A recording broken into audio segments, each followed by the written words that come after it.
Imagine an electric highway running through the heart of our region where fossil-free vehicles could glide from end to end and back again without leaving a single molecule of carbon emissions. Sound a bit too futuristic to be real?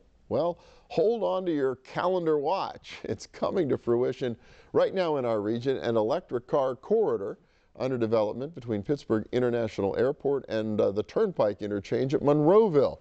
Jan Lauer is president of Pittsburgh Region Clean Cities, and Dan Carnovale is solutions manager with Eaton Electric. And welcome. Good to see both of you. Thank you for the opportunity. Let's start with the big grant. The big news was not long ago, grant from the state of Pennsylvania to actually begin to implement this electric car corridor, right? Yes, it's a $600,000 project, $240,000 grant from the state matched by $360,000 from 19 local organizations. Wow, and what does this mean? What's it going to pay for? It will pay for the installation of 45 electric vehicle charging stations. Okay, and over what geography?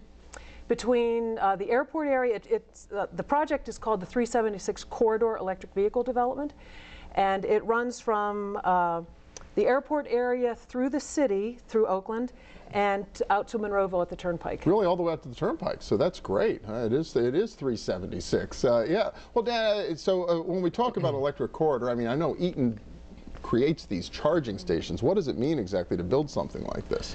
Yeah, Eaton is responsible for making the chargers that are the level 1, level 2, and also the DC quick charge. So Eaton's a power management company. We focus on reliability, safety, but efficiency and sustainability are kind of a key to this piece. And the level 1, level 2 are the kind of thing that you'd have in your house. Like you plug into a 120 volt outlet. That's the kind of thing that you'd require to fill up your car overnight. But that's, you know, 8 to 12 hours. If you go out onto this 376 corridor, you're talking about, you know, you want to do something a little quicker. So that's where the level 2, which is maybe 4 hours, and the DC quick charge would be maybe 15 to 30 minutes. That's where those come into play. Okay, and these are really different technology solutions to make all three of those things happen? Yeah, the level 1 and level 2 are basically AC kind of plugs like you have in your house. Like your dryer plug would be the 240 volt version of the level 2, and the 120 volt would be your normal outlet. But the DC quick charge is actually a new technology or a different technology that would be,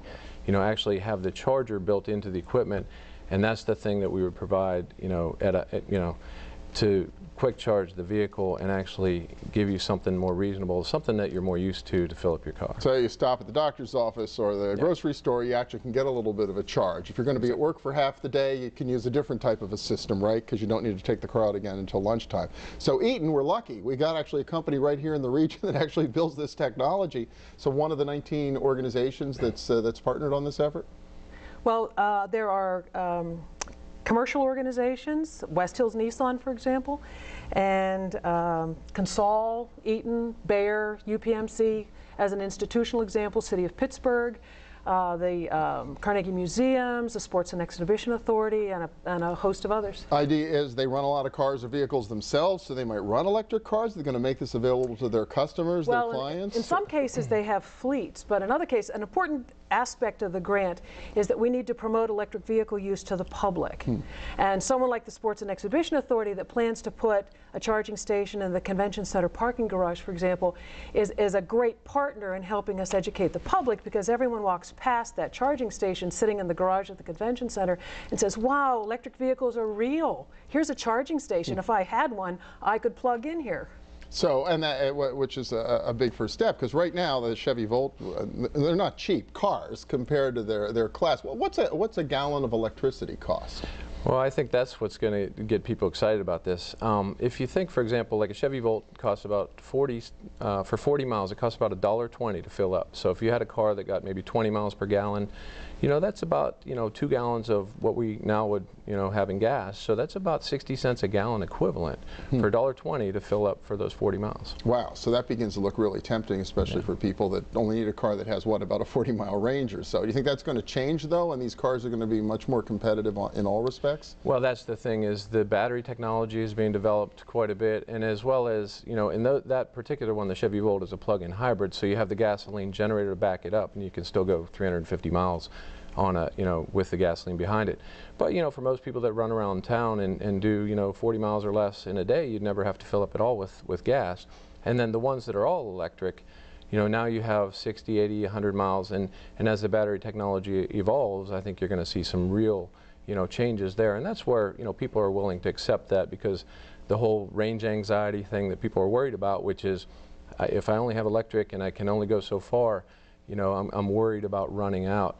So that's where the you know, the 376 corridor and all these things come together. You have to have enough places to plug in, and, you know, to get you there with the vehicles that exist today.